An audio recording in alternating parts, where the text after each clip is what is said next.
Halo semua, video ini akan menjelaskan gizi untuk produktivitas kerja. Kelompok 8 terdiri dari Christine Mutiara, Faza Duta, Sabrina Putri, Hani Putri, dan Syifa Aulia. Apa itu gizi pekerja? Gizi pekerja adalah gizi yang diperlukan oleh tenaga kerja untuk memenuhi kebutuhan sesuai dengan jenis pekerjaan yang dilakukan. Pemenuhan gizi kerja tidak hanya untuk meningkatkan derajat kesehatan, bertujuan lebih jauh lagi, yaitu untuk mencapai produktivitas kerja yang setinggi-tingginya. Istilah gizi kerja berarti nutrisi yang diperlukan oleh tenaga kerja untuk memenuhi kebutuhan sesuai dengan jenis pekerjaan. Sebagai suatu aspek dari ilmu gizi pada umumnya, maka gizi kerja ditujukan kepada kesehatan dan daya kerja tenaga kerja yang setinggi-tingginya. Kesehatan dan kerja mempunyai hubungan yang erat dengan tingkat gizi seseorang. Mengapa gizi pekerja itu penting? Karena pekerja yang diberi makanan yang bernutrisi dapat membuat produktivitas mereka menjadi lebih baik. Pekerja akan merasa bahwa perusahaan memberikan perhatian lebih melalui makanan tersebut, sehingga mereka cenderung akan bekerja lebih giat lagi.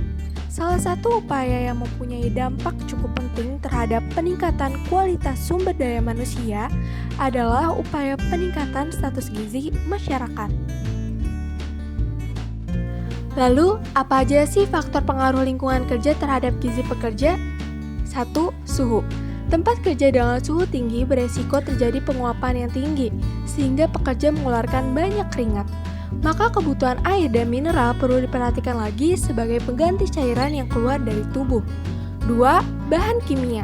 Bahan-bahan kimia tertentu dapat menyebabkan keracunan kronis yang dapat mempengaruhi nafsu makan, metabolisme tubuh, dan gangguan fungsi alat pencernaan, sehingga menurunkan berat badan. Oleh karena itu dibutuhkan tambahan zat gizi. 3. Parasit. Pekerja di daerah pertanian dan pertambangan sering terserang kecacingan yang dapat mengganggu fungsi alat pencernaan dan kehilangan zat gizi, sehingga dibutuhkan tambahan zat gizi. Yang keempat, bahan radiasi. Bahan tersebut dapat mengganggu metabolisme sel sehingga diperlukan tambahan protein dan antioksida untuk regenerasi sel. Lalu ada standar penyediaan makanan bagi pekerja.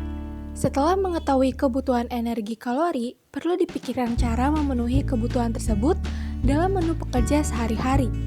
Karbohidrat, protein, lemak, vitamin, dan mineral, serta zat-zat lain dalam tubuh perlu diperhatikan proporsinya agar seimbang. Dalam UNPG 8 tahun 2004, yaitu karbohidrat sejumlah 50-65% dari total energi, protein sejumlah 10-20% dari total energi, lemak sejumlah 20-30% dari total energi.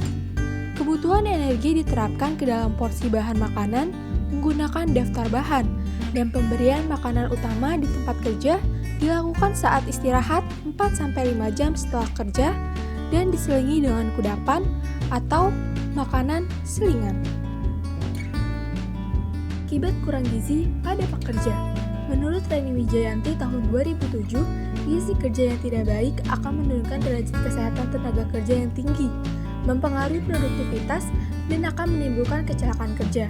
Pekerja dengan status gizi kurang akan menghasilkan output yang tidak maksimal dibandingkan dengan pekerja dengan status gizi baik. Pekerja yang memiliki beban kerja yang tinggi dan mengalami penurunan status gizi jika tidak diperhatikan, maka akan meningkatkan terjadinya kelelahan pada pekerja tersebut. Pekerja yang mengalami kelelahan ditandai dengan timbulnya rasa berat di kepala, mengantuk, kurang bersemangat, bereaksi lambat, berdiri tidak stabil, sulit berpikir, merasa nyeri di punggung, cemas, mudah lupa, sulit konsentrasi, dan lain sebagainya. Selain itu, masalah gizi yang akan didapat oleh pekerja jika kebutuhan gizinya tidak terpenuhi sesuai dengan kebutuhan, antara lain CAP atau kekurangan energi protein, anemia, dan kekurangan vitamin A. Apa aja sih manfaat gizi pekerja?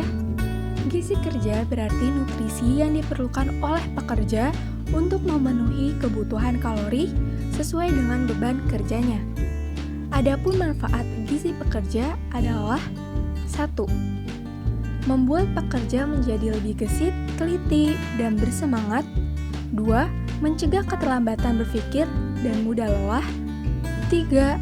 Mencegah morbiditas. 4. Berkurangnya ketidakhadiran pekerja. 5. Meningkatkan produktivitas dan prestasi kerja. Kesimpulannya, 1. Gizi kerja adalah bagian ilmu gizi yang diterapkan pada lingkungan kerja untuk memenuhi kebutuhan gizi pekerja sehingga dapat meningkatkan daya kerja dan produktivitas kerja. 2. Pada umumnya, gizi yang dibutuhkan pekerja sama dengan yang dibutuhkan dalam aktivitas sehari-hari, yaitu karbohidrat, protein, lemak, mineral, dan air. 3. Akibat kekurangan asupan gizi bagi pekerja, yaitu pertahanan tubuh terhadap penyakit menurun, kemampuan fisik kurang, berat badan menurun, badan menjadi kurus, muka pucat kurang bersemangat, kurang motivasi, bereaksi lamban, apatis, dan lain sebagainya. Sekian dari video kita, terima kasih.